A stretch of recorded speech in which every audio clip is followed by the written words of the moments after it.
We're looking at this incredible view of the City of London, the heart of our nation's capital. But if we'd been standing here 350 years ago, we'd have been staring at a scene of chaos and devastation.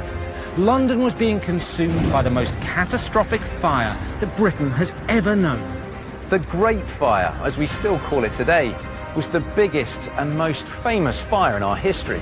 It destroyed 87 churches, over 13,000 houses, and caused what would now be £37 billion worth of damage.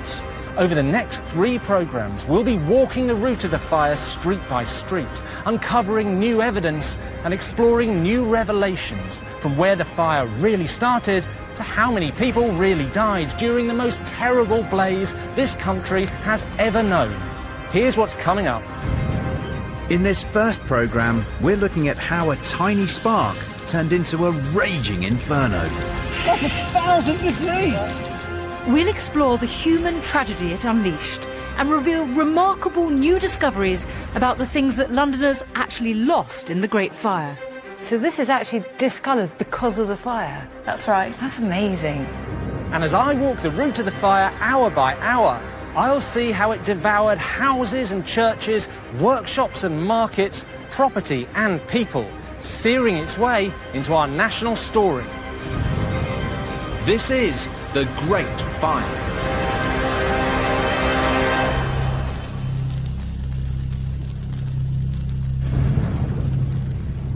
It's 3 p.m. on Saturday, the 1st of September, 1666. An ordinary Saturday at the end of what's been an exceptionally long, hot, dry summer, but also the last day before the whole of London was devoured by flames.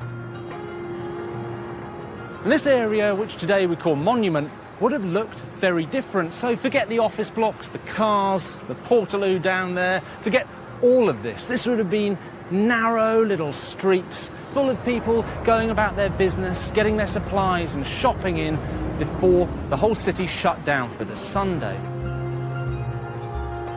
Now, this street here, well, at the top of that, past these sort of rather ugly roadworks, there was a meat market, and you'd have had carts coming down the hill with all the offal and guts. Now, in the 1600s, they called offal pudding, and that's why they called this street Pudding Lane. The famous Pudding Lane was just one small street in London in 1666. In fact, the city was filled to bursting with 100,000 people living cheek by jowl, and we're going to get to know 3 of them very well. For these 3 Londoners, the disaster would have terrible consequences.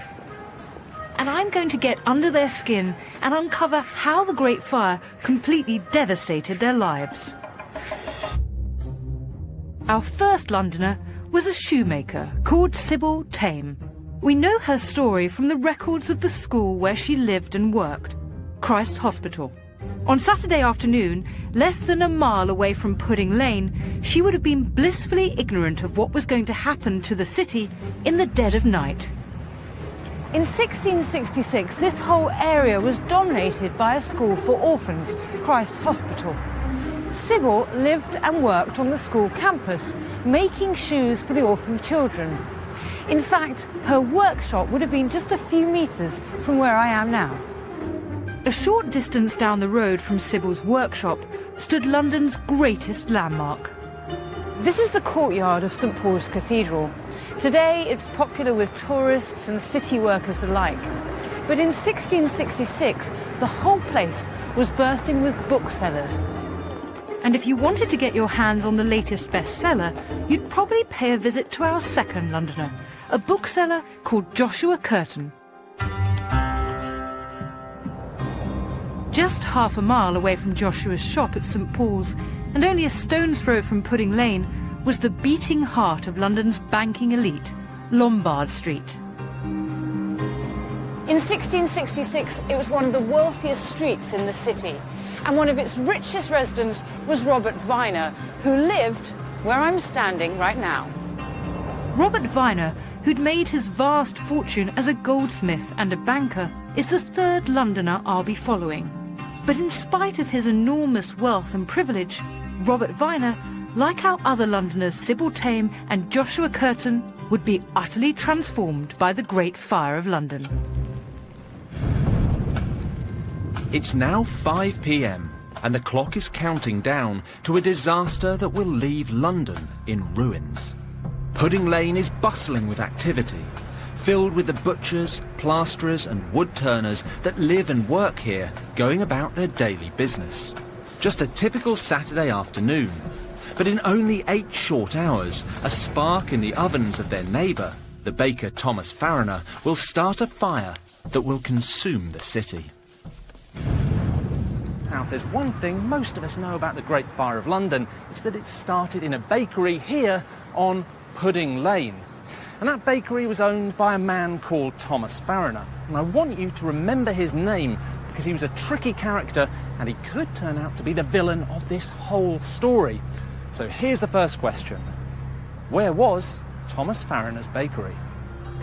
For centuries, the answer has been lost, but historian Dorian Gerhold has made an extraordinary new discovery. Incredibly, he's managed to pinpoint the precise location of where the fire actually started. Hello, Dorian. Now, I've seen a plaque over there that says the Great Fire of London started near here, but near is not good enough.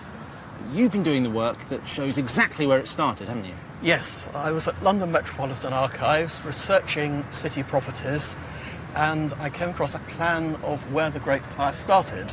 It's from 13 years after the fire, but it says, Mr. Farriner's ground, there the fire began. Wow. How did you feel when you saw this? Well, I didn't actually realise how important it was because I assumed it was already known. Dorian's detective work involved cross-referencing this newly discovered plan with historic and modern-day maps of the area. It's like a jigsaw piece falling into place. It is a jigsaw piece. And remarkably, though the frontage of Thomas Farriner's bakery was on Pudding Lane, if you want to visit the very spot where the Great Fire started, it's actually on Monument Street today, a street that didn't exist back in 1666. And here's the living accommodation. Okay. But if we pace along the pavement 13 yards, we come to the edge of where the little yard was. OK, you lead it. Amazingly, he's been able to identify the exact site of the ovens where the fire started, on present-day Monument Street. 11, 12, 13. So, 13. At this point, we've come to the edge of the little yard at the back of the house. And it says there, which was the baker's yard where he laid his bavins. Bavins? What's a bavin? They're bundles of brushwood. That's what he's putting in the oven. That's the fuel. Oh, very dangerous, because, of course, the bavins, that's what the spark hits and... Exactly. So not in the shop, not in the house, not in the oven, which was exactly here. Yes. I've got something, I think we should mark the spot. So this says, I'll just show them, the Great Fire of London started here, 2nd of September, 1666, and the exact spot is? About there. Just here. And that, I think, is quite amazing. Thanks to this extraordinary piece of new research, we now have our exact location for the start of the Fire of London. A street that didn't exist in 1666. Monument Street, immediately round the corner from Pudding Lane. But how on earth did a small fire in a bakery want to take down an entire city?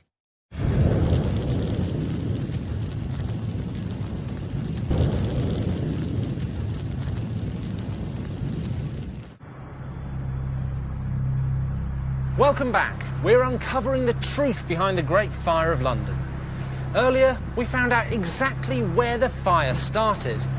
In Thomas Farriner's Pudding Lane Bakery, it's now almost 1 o'clock in the morning on Sunday the 2nd of September.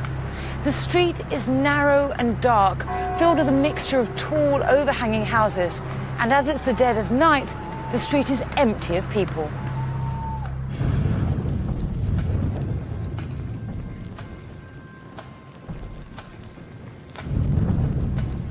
Everything's quiet in Pudding Lane, apart from the occasional bark of a stray dog. The Farriners finally went to bed an hour ago. Their 23-year-old daughter Hannah was the last to go to sleep after getting a light for a candle. Later, the Farriners would insist that everything was absolutely normal when Hannah went downstairs at midnight. and that the fire in their oven was definitely out. But they would say that, wouldn't they? We now believe the most likely cause of the Great Fire was a stray ember which ignited a pile of twigs stored in the bakehouse. Unnoticed, it started to take hold.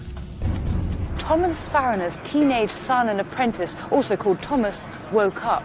He realised the ground floor was on fire and immediately woke up his family, who was sleeping upstairs. Trapped by the smoke, their only escape route was to crawl out of an upstairs window and onto a neighbour's roof, raising the alarm at the tops of their voices. This corner of London sprang into life as people around Pudding Lane realised they were facing their most terrifying enemy, fire. The fire began to spread incredibly quickly, and within minutes it had moved from the bakehouse to other parts of the building, with sparks even leaping towards the houses next door. But why would the fire go on to consume the buildings around Pudding Lane so rapidly? These preserved medieval buildings at the Weald and Downland Museum are built just like the houses on Pudding Lane would have been. One of the first things that leaps out at you is how the top floors are extended so that they overhang the floors below. This building technique, known as jettying, might have increased the size of your house, but it was also one of the main ways the Great Fire spread across the city so fast. Yeah. Jettying was great. I mean, it was predominantly useful in a city where you've got limited space. So you've got 3 stories here. You could have had 6 or 7, including the attic. And each of those would jetty out a Yeah. bit further. Yeah. Jettying created more space inside a house without obstructing the street below. But it did mean that buildings were dangerously close together. In London, you'd have had a street at the bottom wide enough for a cart or a wagon, but at the top, you could probably shake hands with your neighbour. Really? You'd be that close at the top? Yeah. With the tops of the houses packed so tightly, the fire around Pudding Lane could easily jump from jetty to jetty, from roof to roof. It's now 1:30 in the morning. All of Thomas Farriner's bakery is now on fire, and the homes of the blacksmith and glazier who live next door are also starting to catch light. The blaze that started at the Pudding Lane bakery would cause unimaginable damage right across the city, affecting tens of thousands of Londoners. In the 17th century, many of the city's walls were made using a technique called wattle and daub. These were panels of woven wood known as wattle, which were then filled with a mud mixture, the daub. But it was this method of construction that actually helped the houses around Pudding Lane to ignite. At the Exover Fire Testing Lab in Warrington, flammability expert Beth Dean is helping me subject an ancient-style wattle and daub panel to extreme temperatures. You can see the wattle on the inside, the timber. You can also see little bits of straw in there as well. Surprisingly, despite temperatures in excess of 400 degrees centigrade, the wattle and daub panel doesn't ignite. The mud is almost protected. Well, it is. It's protecting that wooden frame on the inside. So it's proving really hard to set it alight. This process is used to test the flammability of materials to modern British standards. And the wattle and daub seems to have passed. The best performance you can get on this test is a Class 1, and it's achieved a Class 1 performance. I mean, there's hardly any damage at all. That's correct. So by today's British standards, this would have kind of nominally passed. That's correct, yeah. It's done really well. But if they were made of such fire-resistant material, why did so many of the houses around Pudding Lane burst into flames? The answer lies in the fact that many buildings in the poorer areas, where the fire started, were not brilliantly maintained. So, by exposing the wooden wattle behind the daub, All right, in it comes. we can test how flammable these run-down houses in the poorer areas would have been. So we can see there is some action already. It has and caught it fire, has hasn't it, ignited, already? yeah. And you can see the difference. That's less than a minute and it's caught fire. The houses around Pudding Lane were in a similar state of disrepair, making them all highly flammable. And it was only a matter of time before they were destroyed by the fire. It's now 2 o'clock in the morning, and the fire has been raging for almost an hour. Imagine what Pudding Lane would have been like back then. The air would have been thick with smoke, the heat would have been unbearable, and over the ever-present sound of flames, you'd have been able to hear the screams of terrified residents. I guess in 1666, all the buildings around here would have gone up incredibly quickly. A lot of the run-down buildings and houses had old, dry, rotten timbers, exposed wattle in the walls. You really couldn't ask for much more fuel for a fire. But hang on, the authorities knew about this, surely? There'd been fires before. The authorities did know, and they had tried to force people to build with brick, but progress had been really slow, such that in September 1666, the city was still a huge tinderbox. By 2:15, the fire has entirely engulfed Thomas Farriner's bakery, and his neighbours, the blacksmith William Walter Smith and Thomas Knight, the glazier, barely have time to collect their precious few belongings before their houses go up in flames too. But for most Londoners, the first hint of impending disaster was the sound of church bells. Within minutes of the fire taking hold, the bells of this church, St Magnus the Martyr, just a street away from Pudding Lane, were ringing out in alarm. And the warden of this particular church was actually Thomas Farriner the baker himself. I'm meeting Chief Bell Ringer Dickon Love to discover just how important ringing the alarm bells would have been. You don't expect bells to be ringing at 2 or 3 o'clock in the morning. They're the loudest thing you've got. People need to be warned.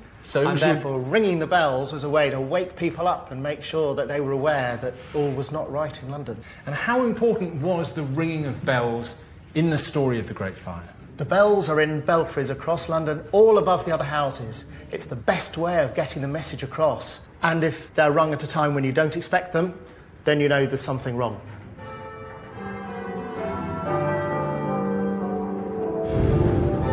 It's now just after 2:30 a.m. But did the Londoners we've been following, our bookseller, our banker, and our shoemaker, have any idea about what was going on? We know that disaster was heading their way, but what were they thinking back then in the early hours of the fire?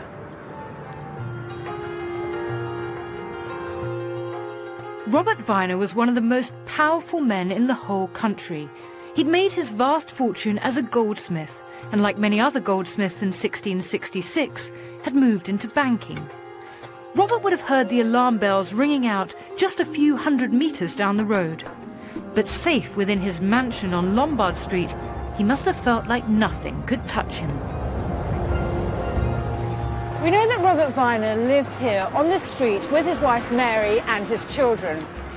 We also know that he had been trained as a goldsmith by his uncle and that he was close friends with Charles II. In fact, he acted as his principal banker, advancing him large sums of his own money. But Robert Vyner's mansion was just a few hundred metres from the epicentre around Pudding Lane, and the fire was moving fast in his direction. He may have thought that he was secure, but it wouldn't be long before his home was overcome by flames. Just half a mile away in the shadow of St Paul's Cathedral, our bookseller Joshua Curtin was completely unaware of the blaze taking hold along Pudding Lane. Joshua Curtin traded as a bookseller for many years and ran a successful business with many loyal customers, including Samuel Pepys. Remarkably, we know from detailed records kept about London's booksellers exactly where Joshua's shop was at the time of the Great Fire. He moved premises several times, but we have pinpointed the location of his shop in September 1666. At the time of the fire, his premises were located here, exactly on the spot where I'm standing. But Joshua's stock, his bundles of paper, wadges of documents, and stacks of books were all incredibly flammable. A small spark could have set Joshua's entire livelihood ablaze, and tearing through the city towards him was the worst fire London had ever seen. At first, only the churches near Pudding Lane would have been ringing the alarm bells. But soon, bell towers across the city joined in the call. So an hour and a half into the fire, Londoners, like our shoemaker, Sybil Tame, would have known that something was very wrong. Just under a mile away from Pudding Lane was Christ Hospital School, where Sybil Tame lived and worked as a shoemaker. Sybil was a single mother with 3 young daughters to feed, and like many other widows, she'd taken on her husband's job when he died in order to make ends meet. Very little remains to show us the work of 17th century shoemakers like Sybil, but the Museum of London has given me an incredible opportunity to examine 2 children's shoes found among the ruins of the fire. Just the kind of thing that Sybil was making. We've got 2 children's shoes that were found in London in 1959, and they were actually found with ash and fire debris in them from the time of the Great Fire. I love the detailing on the back here.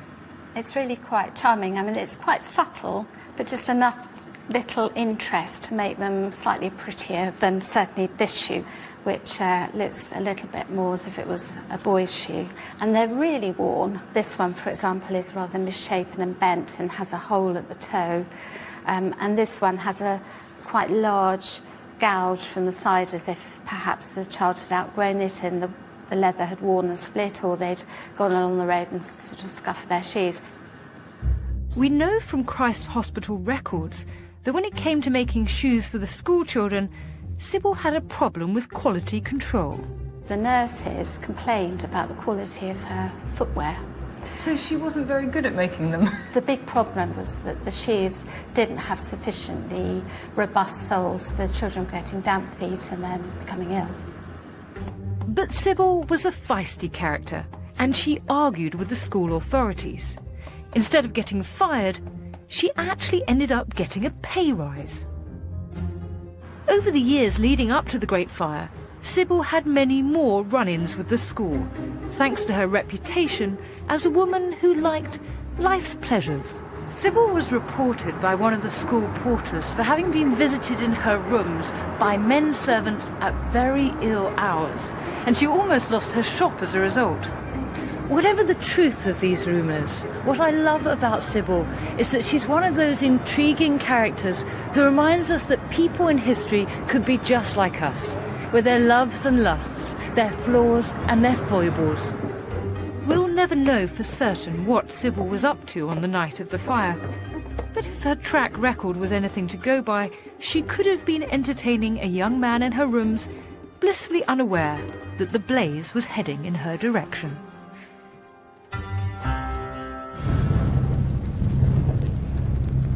It's now 3 a.m, and whilst 2 of our 3 Londoners were unaware of the extent of the fire, close to its centre, pandemonium was breaking out. There was no fire service to speak of, so instead the streets surrounding Pudding Lane would have been filled with residents using anything they could find to put out the fire. Buckets of water, perhaps even milk, beer or urine. But in spite of their efforts, the Great Fire had already taken 1 life. The Fariner family, Thomas and his 2 children, escaped by climbing out of a neighbour's window. His daughter Hannah was badly burned, but she survived. But what happened to their maid? Well, we know she tried to escape by climbing the stairs to the top of the house, but either terrified of heights or overcome by the smoke, she was overwhelmed by the flames. We don't even know her name, but the Great Fire of London had claimed its first victim. And she wouldn't be the last. After the break, we'll discover what happened when the Great Fire tore through one of the most densely populated parts of the city.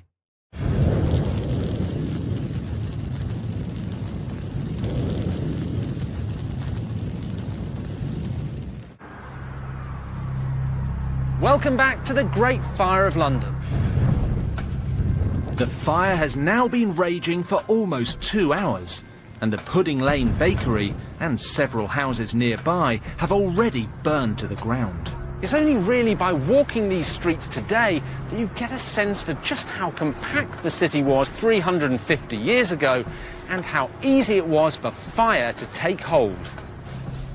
We've seen where the first spark began, right here, in the ovens of a bakery on what was Pudding Lane, but is now present-day Monument Street. Neighbours try to help douse the flames. The fire is already on the move. Embers carried on the wind find their way here to neighbouring Fish Street Hill, where they ignite hay in the yard of a popular pub called the Star Inn. By 3 a.m, Fish Street Hill is ablaze. Ah, fancy seeing you here. Fancy. Now, there'd been fires in London before 1666, right? Yes, we tend to think of it as the first serious blaze, but actually there've been loads of big fires. If you'd said Great Fire of London a few months earlier, people would have thought you were talking about 1212 when there was a huge fire. And what were Londoners' reactions? At first, they don't seem to have been that bothered. We know that from the great commentator on the fire, Mr. Samuel Pepys. Samuel Pepys. I love Samuel Pepys because he's always on about women he fancies, big dinners he's had, and the greatest account of the Great Fire of London. And what he says is that Jane, his maidservant, had woken him up about 3 o'clock in the morning, so about this time, and said there was a fire in the city, and had a look out of the window, decided it wasn't too bad, went back to bed. Pepys, like many other Londoners, was probably thinking that all would be well. But they hadn't counted on how incompetent the man in charge of the city, Mayor Thomas Bloodworth, actually was. In the small hours as the fire was just beginning to take hold, Bloodworth had one last chance to save London before the inferno became unstoppable. And he blew it.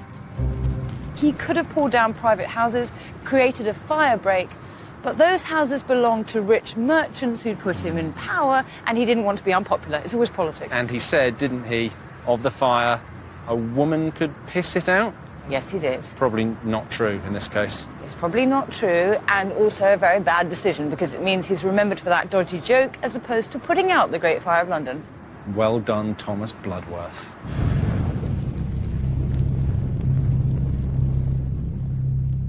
It's now 4 a.m. and the fire's creeping down this road, Fish Street Hill. It's not moving any faster than before, but the scary thing is where it's headed. Here, towards the Thames side warehouses. Huge wooden warehouses line the banks of the river, and people live in them. London's poor, sleeping among huge stockpiles of goods. The warehouses were packed to the rafters, full of almost a shopping list of flammable items, paper, hay, and even barrels of tar. These poor London residents were surrounded by some of the most flammable materials imaginable, and they could catch light in an instant. And at 4 a.m, when the fire reached the warehouses that lined the Thames, they suddenly exploded. On the first night of the Great Fire, this place must have been absolutely terrifying. You'd have been able to smell the smoke and see tiny flecks of ash in the air. What's even more shocking is that according to eyewitness reports, the materials in these warehouses spontaneously combusted before the flames even reached them. But how could this possibly happen? I want to find out how raw materials can suddenly ignite without flames even reaching them. And flammability expert Beth Dean is helping me conduct a demonstration with this pot of tar.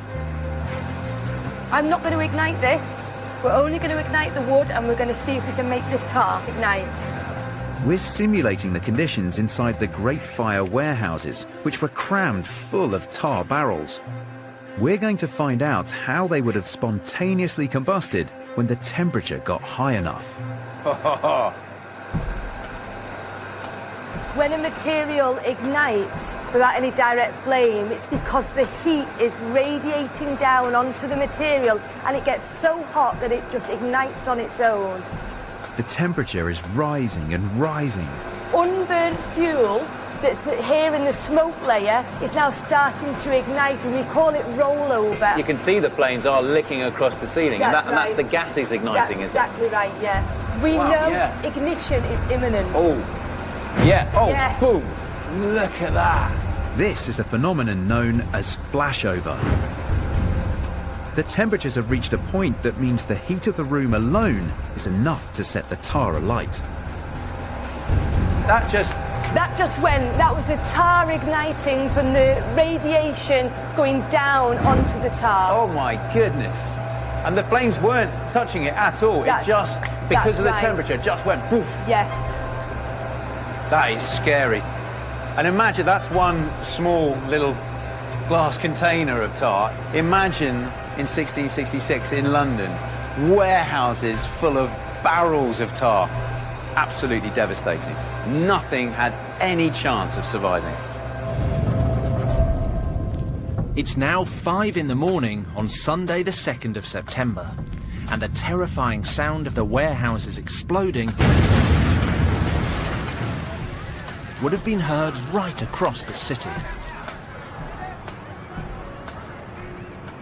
Actually, the burning of these warehouses is a critical moment in the story of the Great Fire, because this inferno ended up destroying what would now be billions of pounds worth of goods and property. As dawn broke, London was in utter chaos. Most people had stopped trying to put out the fire and were now desperately scrambling to save themselves and their things. Forget community spirit. Now it was every man, woman and child for themselves. People were moving their possessions from house to house, heaving furniture onto carts, lugging stuff on their backs. And the city's churches and cathedrals were becoming makeshift warehouses as people crammed them full with their belongings. But how were our Londoners coping with the turmoil that had descended on the city? Our shoemaker Sybil Tame and bookseller Joshua Curtin were in no immediate danger, but by now the mansion of our banker Robert Viner was just 100 metres from the growing inferno. With a household full of servants at his disposal, he would have had every single one of them ferrying his things out of the fire's path. But his most valuable possessions, his gold and his jewellery, probably never left his sight as he prepared to flee. Another Londoner caught up in the terror that had hit London streets was Samuel Pepys. Pepys's diary is so intense that it almost seems to freeze this moment in time.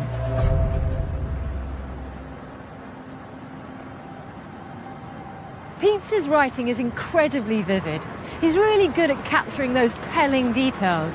So he talks of the streets full of nothing but people and horses and carts loaded with goods. He's describing a kind of frenzy. He says they're ready to run over one another. So it's as if they've escaped the flames, but now they might be caught up in a stampede, flattened by the crowd. But it wasn't just the streets. The river was full of boats being loaded with belongings.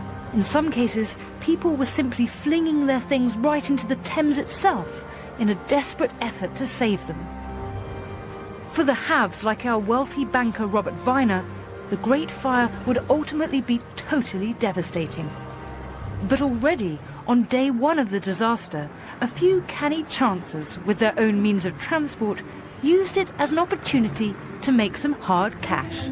The cabbies and delivery men of the day could make an absolute killing ferrying rich people's things out of the fire's path. And with everyone desperate to get out, prices could be daylight robbery. Rich merchants paid the equivalent of £30,000 to have their things moved to safety. By 6 a.m, London streets were a gridlock with carts, coaches and crowds of terrified people pushing past each other to get their possessions away from the flames. These Londoners knew that if they lost their belongings, it would completely ruin their lives. There was no insurance to speak of, so if their things went up in smoke, that was it. Hidden away at the National Archives in Kew are some remarkable documents that reveal just how devastating these losses could be. And Professor Vanessa Harding is taking me through them. These are petitions to the King for some kind of financial relief or support.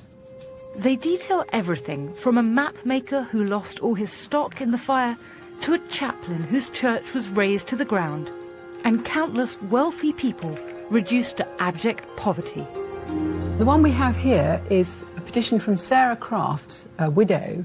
I mean, clearly she's been somebody who had an income from property, and now she's saying that having lost all of this, that she and her children can no longer survive. I mean, indeed, she says she's been reduced to great extremity, being now enforced to turn servant and to work hard for a poor livelihood. So that's quite a fall, to go from being somebody who owns a great estate to being a servant. Sarah Crafts wasn't the only person to lose everything. The records reveal that hundreds more were left with nothing. But little hard evidence remains of the things that these Londoners actually lost in the fire. But a few years ago, a team of archaeologists were digging under St Bart's Hospital when they found something fascinating. It was an unusually thick layer of burnt material, showing up as black earth, and within it were some of the only objects known to have actually survived the Great Fire. I'm meeting archaeologist Claire Koger, who led the excavation. Tell me about these things that you found. So these clay tobacco pipes are covered in charcoal. So this is actually discoloured because of the fire? That's right. That's amazing. What else have we got here? So we've got a belt buckle, and these burnt buttons, which would have fallen off someone's clothes, perhaps gathering their most precious or important belongings, or perhaps they didn't have time. So there's a sense that maybe people were rushing to pull their stuff together, bundling it up, and then a button dropped. That's right. And what's this? This is a beer mug. A beer mug? Yes, from the period. So here we have a real picture. You've got someone sitting there with their leather belt on, and they're drinking their beer, you know, with a pipe in their mouth. You've got a whole picture of life, haven't you? Yeah. You're relaxing at the bar, and then suddenly you hear news of a fire and you run. Yeah, you drop everything and run. It's now 7 a.m, and by now another Londoner who was dropping everything and running was Samuel Pepys. Although he at first wasn't scared by the fire, he did eventually think he needed to send his stuff away, including his diary. He was away for a week. He must have hated being apart from it, but I guess it's just as well he sent it away, because otherwise we wouldn't have one of the best accounts of the Great Fire. But my favourite Pepys story doesn't involve his diary, it involves his cheese. One of his most valuable possessions was a block of Parmesan, but he didn't send it out of London, he buried it in his garden. Yeah, well, it makes sense. It was a total delicacy at the time. It would have cost a fortune to replace, so of course he did. Now, this isn't actually Pepys's cheese. You don't say. We don't know if he ever dug up his original piece of Parmesan, so, in fact, as far as we know, it might still be buried under London somewhere, probably under, you know, an office block or something, mouldering away. It probably tastes quite nice by now. By 8 a.m, the fire has been burning for 7 hours and has grown into an unstoppable blaze. The scale of the devastation is immense. It's demolished several churches, dozens of warehouses and countless businesses. It already covers a vast area and it's destroyed more than 300 homes. But there's much, much worse to come.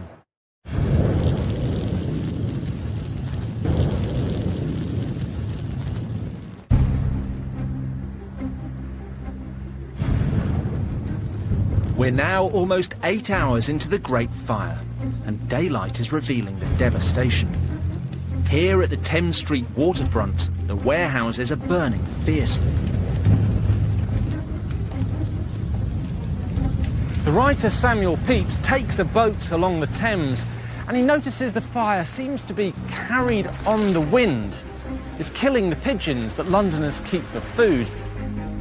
Pepys writes in his diary, "The poor pigeons I perceive were loath to leave their houses, but hovered about the windows and balconies till they burned their wings and fell down." We know that other writers commented on the same thing. Strong winds and the unusually hot, long, dry summer. But what none of them realised was that these conditions were creating the perfect opportunity for wildfire. Even with today's state-of-the-art equipment, a fire backed by a strong wind can be a nightmare scenario for any firefighter.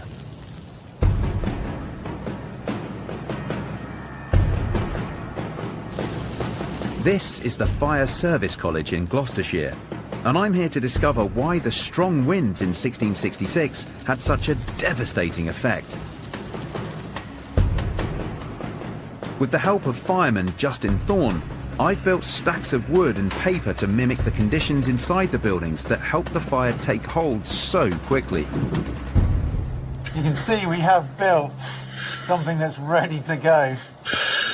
I'm just going to give it the final touch here with this lance.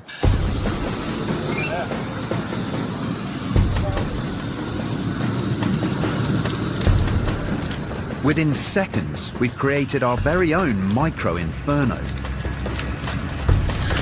Look at that go already. Can we have a look and see how hot that is? We can measure the heat with this specially adapted thermal camera. 452 degrees, so that's a normal fire.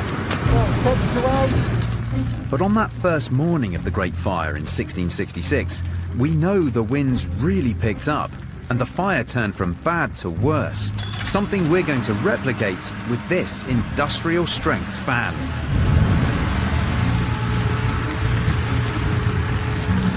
Wow! That has happened so quickly!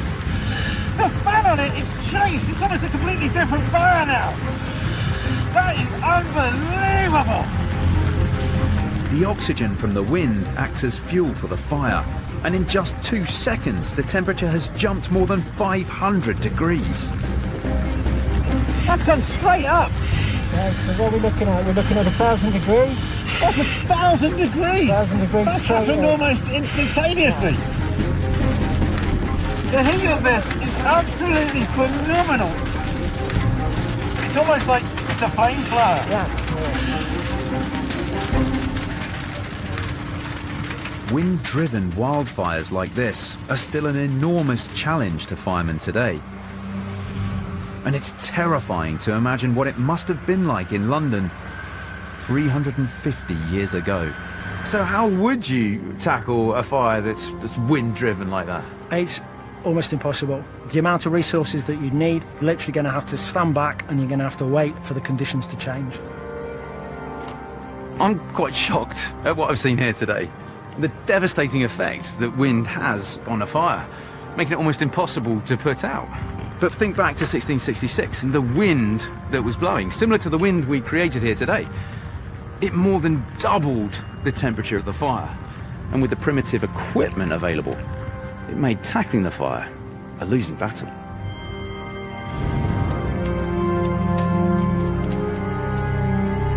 Today, London's a hive of activity. But looking down on the area of the city around Pudding Lane in 1666, it would have been a wasteland. We're now 8 hours into the Great Fire of London, and already it's destroyed 3 churches, rows of warehouses and hundreds of homes. The fire's reached a size and speed where it's become unstoppable. Samuel Pepys has even given it a name. He calls it the Infinite Great Fire, or as we say today, the Great Fire of London. It's been shocking seeing just how quickly the fire took hold. These really were the perfect conditions for the perfect storm. And you have to feel for the ordinary Londoners caught up in the blaze, the shoemakers, booksellers and bankers, so many people whose lives would be changed forever by the disaster. And the Great Fire was far from over. Join us next time to find out how the blaze became an inferno and annihilated some of Britain's greatest buildings. Next time on The Great Fire, the flames are taking on a life of their own and threatening to destroy London's most famous landmarks, even St Paul's Cathedral itself. We ask who was really to blame for starting the fire. They really are the bakers from hell, aren't they? Whoa! And how did the fire reach such extreme temperatures? Well above 1,000 degrees. Hot enough to destroy everything. We've burnt a hole through the iron now. You certainly have.